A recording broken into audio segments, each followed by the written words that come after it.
বন্ধুরা, আজ থেকে আবার নতুন ব্লগ শুরু করলাম। এই যে সকালে পুজো টুজো দেওয়া কমপ্লিট হয়ে গেছে। এখন এখন ঘড়িতে বাজছে 10টা। রান্নাবান্না কমপ্লিট, ভাত ডাল, এই যে উচ্ছে ভাজা, আলু ভাজা, তো আলু পোস্ত করেছি। আমি একটু চা বানাবো, খাবো, করা আছে রুটি আর চা খাবো এখন আমি। এই হলো আজ পর আবার আজ থেকে ব্লগটা করলাম। আসলে বাড়ি গেছিলাম, বাড়িতে যাওয়ার পর মেয়েটার শরীর খারাপ হয়ে গেছিলো, হসপিটালে ভর্তি হয়েছিল, মানে যাচ্ছে তাই অবস্থা হয়ে গেছিলো। মানে শরীর খারাপ, মেয়েটার ঠিক ছিল, মানে অবস্থা এখানে মানে সবারই শরীর খারাপে আর কিছু ব্লগটা করতেও পারিনি, কিছুই করিনি। এই হলো ব্যাপার। চলে এসেছি আমরা এখানে, আসার ব্লগ কিছুই করতে পারিনি। আপনারা এসে দেখেছেন, শর্টে দিয়েছি আমি, প্লেনে আসছি করছি ওইগুলো। আর আমরা ট্রেনের টিকিটও পাচ্ছিলাম না, এত এখানে ট্রেনের টিকিটের খুব প্রবলেম হচ্ছিলো। তো এই আবার ব্লগ নতুন করে শুরু করছি।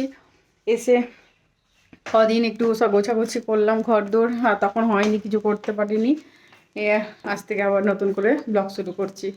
যে বর এখন ডিউটি যাবে, আজকে 10টা 11টার সময় বর ডিউটি যাবে। তো খাওয়ার দাবার সব রেডি হয়ে গেছে, খাবে, খেয়ে যাবে। বর একটু গেল মেয়েটাকে নিয়ে মন্দিরে পুজো দিতে, আর মঙ্গলবার, সেই জন্যে হনুমান মন্দিরে গেল। চান টান হয়ে গেছে, আর দেরি করে চান করেছি, এখানে প্রচুর ঠান্ডা পড়েছে, একটু দেরি করে স্নান টান করে দেরি করে স্নান করলাম আজকে, একটু লেট করে সব কিছু হয়ে গেল কাজ টাজ। আর এই বাইরে একটু ঘুরে বেড়াই, আসুক বর তবে খেতে দেবো, অফিস যাবে বর। করতে পারিনি কারণ ঘরে মায়ের শরীর খারাপ ছিল, তারপরে আমার শাশুড়ির শরীর খারাপ, শ্বশুর মশার শরীর খারাপ, মানে সবাই একের দিন পর পর শরীর খারাপ পড়েই রয়েছে। আর তখন ওইসব মন মেজাজে আর ভালো লাগে সব ব্লগ টগ করতে, ওই জন্য কিছু করতে পারিনি। তো কী করবো, সেই জন্য আবার এখানে সবাই এখন আপাতত ঠিক আছে, স্টেবেল টেবেল করে দিয়ে আবার এলাম। এখন ঘুরে বেড়াচ্ছি আবার সেই আমরা তিনজনের সংসার, মেয়ে আমি আর বর, তিনজনা মিলে সারাদিন কাটাও, আর কি কাজ, এইভাবেই চলবে। আবার দেখি এবারে অনেক ছুটি শেষ হয়ে গেছে বরের, কবে আবার যাই দেখি বাড়ি। এখন আপাতত আর যাবো না বাড়ি, মানে অনেক কটা ছুটি শেষ হয়ে গেছে, আবার দেখা যাক কিছু আবার কমাস পর যাই। বলে এত দূর থেকে না বাচ্চা নিয়ে যাওয়া খুব মুশকিল, মানে এত প্রবলেম যে কী বলবো, কিছু বলারই নেই। তুলসোকাতে বরের খাওয়া দাওয়া হয়ে গেছে, বড় আসছে মেয়েকে নিয়ে নিয়ে এবারে অফিস যাবে। চুল টুল শুকিয়ে নিয়ে এত ঠান্ডা নিচে, কি বলবো, আর কিছু বলার নেই, খুব ঠান্ডা। এখনও বেলকুনিতে আমার রোদ আসেনি, রোদ আসবে দুপুরের দিকে বেলকুনিতে। চুলটা শুকাই শুকিয়ে টুকে তারপর নিচে যাবো। এই যে বড় চলে এসছে মেয়েকে নিয়ে, রোদে মেয়ে আর আমি। আর এখানে এত হাওয়া দিচ্ছে না, মাথা ধরে যাচ্ছে, মাথাটা ঢাকা নিয়ে নিয়েছি, খুব হাওয়া চলছে। মেয়ে দুপুরে একটুখানি ঘুমিয়েছিল, এখন তো 4টে বাজছে, অল্প করে দুপুরে ঘুমিয়েছিল, ব্যাস উঠে গেছে। বলছে বাইরে চলো, বাইরে নিয়ে এলাম।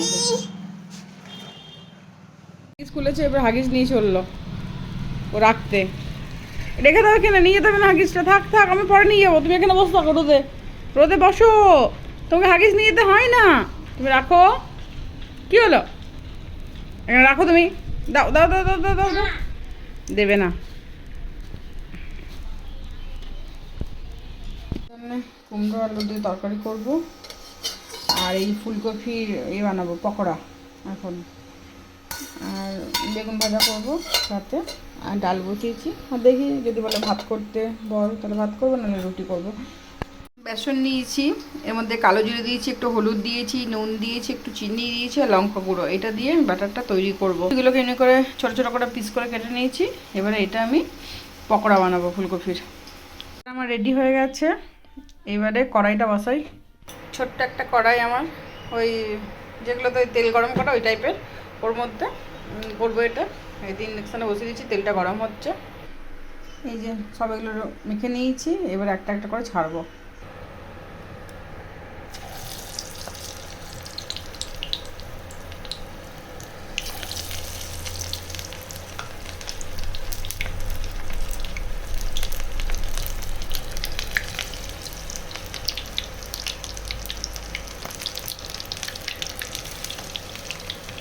আস্তে আস্তে একটা উল্টে নেবো।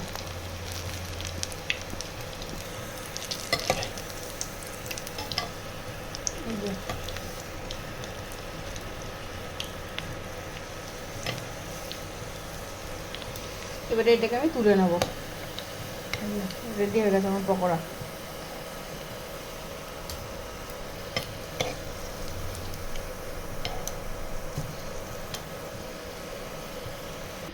তুলে নিয়েছি সব পকোড়াগুলো। এইভাবে আমি সব পকোড়াগুলো ভেজে নেব। পকোড়া আমার রেডি হয়ে গেছে, পুরো কমপ্লিট। ভয় পাচ্ছ? ভয় পাচ্ছ নাকি তুমি?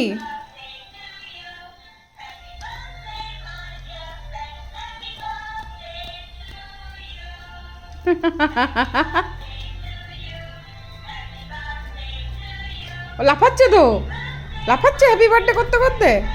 বাবারি বাবারি।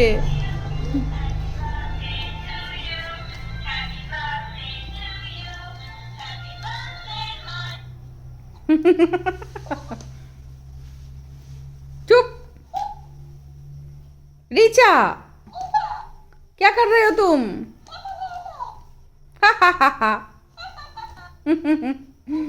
Good night. আজ এখানে ব্লগটা শেষ করছি। ভালো লাগলে লাইক কমেন্ট সাবস্ক্রাইব করে দেবেন। কাল আবার নতুন একটা ব্লগ নিয়ে আসছি।